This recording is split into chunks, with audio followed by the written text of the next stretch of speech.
విశాఖపట్నాన్ని చూస్తున్నాను.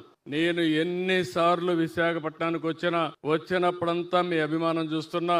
మీరు చూపించే అభిమానం నా జీవితంలో ఎప్పుడూ మరిచిపోలేనని చెప్పి మరొక్కసారి విశాఖపట్నం ప్రజలందరూ కూడా విజ్ఞప్తి చేస్తున్నారు. విశాఖ అంటేనే ఒక ప్రశాంతత, విశాఖ ప్రజలంటేనే ఒక మంచితనం, నీతి, నిజాయితీ, క్రమశిక్షణ మారు పేరు విశాఖపట్నం అని చెప్పి కూడా నేను మీకు తెలియజేస్తున్నా.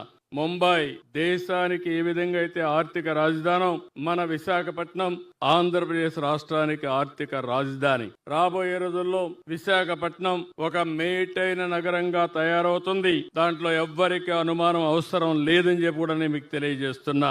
ఒక ఫైనాన్షియల్ క్యాపిటల్ గానే కాదు, ఒక నాలెడ్జ్ హబ్ గా తయారై టూరిజం క్యాపిటల్ గా విశాఖపట్నాన్ని మనం తయారు చేసుకుంటాం. పోర్ట్లు ఉన్నాయి, ఎయిర్పోర్ట్ వస్తా ఉంది.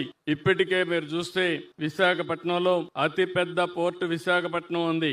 పక్కనే గంగవరం పోర్ట్ ఉంది. ఇంకొక సంవత్సరంలో భోగాపురం ఎయిర్పోర్ట్ వస్తుంది. అదే కాకుండా మెట్రో కూడా ప్రారంభిస్తాం. ఇవన్నీ చేసుకోగలిగితే రాష్ట్రాన్ని ఒక మ్యారిటైమ్ గేట్వేగా తయారు చేయడానికి అన్ని అవకాశాలు ఉన్నాయి. మొన్నే మీరు చూస్తే గూగుల్ అయితే డేటా సెంటర్ పెట్టడానికి ముందుకొచ్చి ఒక ఎంఓయూ చేశాం. విశాఖపట్నంలో పెద్ద ఇన్వెస్ట్మెంట్ గూగుల్ పెట్టే పరిస్థితికి వచ్చారు. ఇప్పుడే టీసీఎస్ ముందుకొచ్చారు. ఇలాంటి ఐటీ కంపెనీస్ పెద్ద ఎత్తున రాబోతున్నాయి. రేపు 8వ తారీఖున ప్రధానమంత్రి గారు వచ్చి రైల్వే జోన్ కు ఫౌండేషన్ ఇస్తున్నారు. అదే మారుగా విశాఖపట్నంలో గ్రీన్ హైడ్రోజన్ కి ఫస్ట్ ప్రాజెక్ట్ ఏదైతే ఎన్టీపీసీ ఆంధ్రప్రదేశ్ గవర్నమెంట్ ద్వారా జెన్కో ఇద్దరు కలిసి జాయింట్ వెంచర్ కి ఫౌండేషన్ ఇచ్చే పరిస్థితికి వచ్చారు. ఇదే మారుగా గోదావరి నీళ్లు కూడా ఈ సంవత్సరం అనకాపల్లికి వస్తాయి. రాబోయే సంవత్సరం విశాఖపట్నానికి తీసుకొస్తామని చెప్పి కూడా నేను మీకు తెలియజేస్తున్నాను. ఈ రోజు ఈ విశాఖపట్నాన్ని ఒక నాలెడ్జ్ సిటీగా తయారు చేయడానికి ఈ ప్రభుత్వం కట్టుబడి ఉన్నాం.